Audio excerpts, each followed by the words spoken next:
Il était environ 4 heures du matin, quand un agent de sécurité de l'aéroport de Mexico remarque un homme seul, debout face au panneau d'affichage des départs. Rien d'anormal, en apparence, mais ce qui attire l'attention, c'est sa tenue, un uniforme militaire américain qui semble dater des années 70, casquette rigide, bottes cirées, bas métalliques à l'ancienne. Un look vintage, bien repassé, mais pas à la mode. L'homme semble perdu.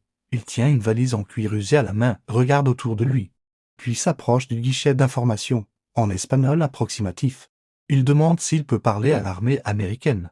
Il dit avoir une urgence, et là tout bascule. Le personnel pense d'abord à une mauvaise blague, mais le nom qu'il donne, les papiers qu'il présente et surtout son visage figé dans le temps, vont déclencher une enquête militaire internationale. Voici l'histoire véridique ou prétendument véridique de code original d'Hampton ***, caporal de l'armée américaine, officiellement déclaré mort au Vietnam en 1973 et réapparu vivant.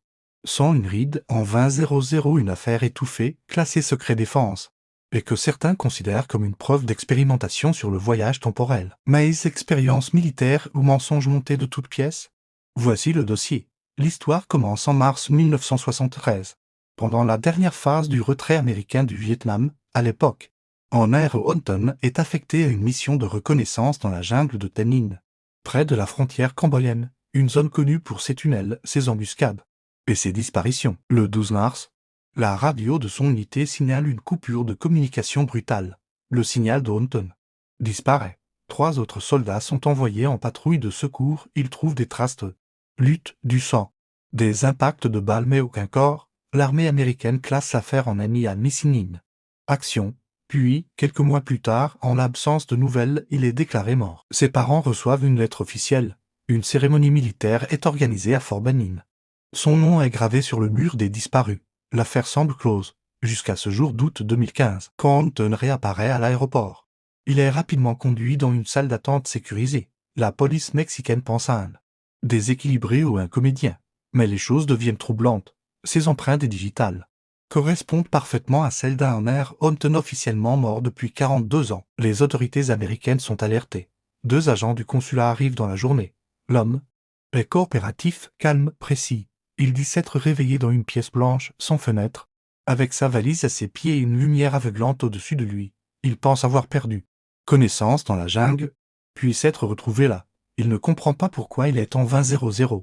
Il ne sait même pas ce qu'est un smartphone. Il croit encore que Nixon est président. Les psychologues mandatés parlent d'un syndrome dissociatif grave, mais ses connaissances précises de l'époque, sa mémoire intacte et surtout son physique a changé. Troublent les experts. Un médecin militaire examine son corps. Aucune trace de vieillissement notable. Il aurait, selon le rapport confidentiel, environ 27 ans. Or, il devrait en avoir 69. Le FBI ouvre une enquête, mais le dossier est immédiatement récupéré par le département de la Défense. Tous les éléments sont classés. La seule chose qui fuite, le nom du projet associé à l'affaire. Projet * Ecovortex ***. C'est là que l'affaire bascule dans le complot. Des chercheurs indépendants affirment que ce nom Ecovortex est lié à des expériences menées dans les années 70 par la DARPA, l'agence de recherche militaire américaine. Objectif supposé, tester les effets d'environ fermés sur le cerveau humain mais aussi sur la perception du temps. Certains vont plus loin selon les fuites d'un ancien ingénieur.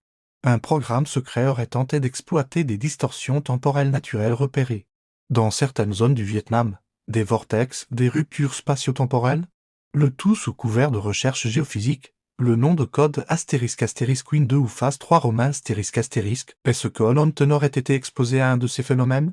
Aurait-il été piégé dans une boucle temporelle ou volontairement utilisé comme cobaye? Ce qui est certain, c'est que 3 semaines après son apparition, Hampton disparaît à nouveau, officiellement. Il aurait été pris en charge pour soins psychiatriques dans une base militaire en Californie. Mais son nom n'apparaît sur aucun registre hospitalier. Aucun médecin ne confirme l'avoir vu.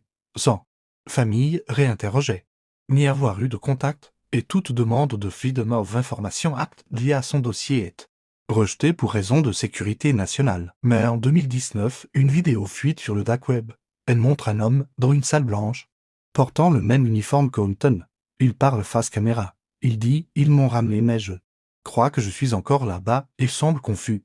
Derrière lui, un logo, un cercle noir avec un éclair au centre. Certains affirment que ce logo a été utilisé par une unité secrète de la NSA dans les années 80. Peu après, La vidéo est supprimée de tous les forums, le compte de l'utilisateur est désactivé. Son adresse IP venait d'une base militaire en Utah. Depuis, plus rien. Mais l'histoire continue d'émerger dans les cercles de chercheurs indépendants. Des dossiers fuités montrent que * 12 autres soldats * auraient disparu dans des conditions similaires entre 1969 et 1974, tous dans des zones de conflit, tous jamais retrouvés, sauf un Hunton. Alors que, s'est-il réellement passé et ce un coup monté, une opération de désinformation? Un test psychologique à grande échelle? Ou est-ce la preuve que des portails temporels, naturels ou artificiels, existent bien et que certaines puissances les exploitent depuis des décennies? Dis-moi ce que toi tu en penses dans les commentaires. Et si tu veux qu'on creuse d'autres dossiers aussi flippants, mystérieux ou censurés, alors abonne-toi maintenant. Crois-moi, ce n'est que le début.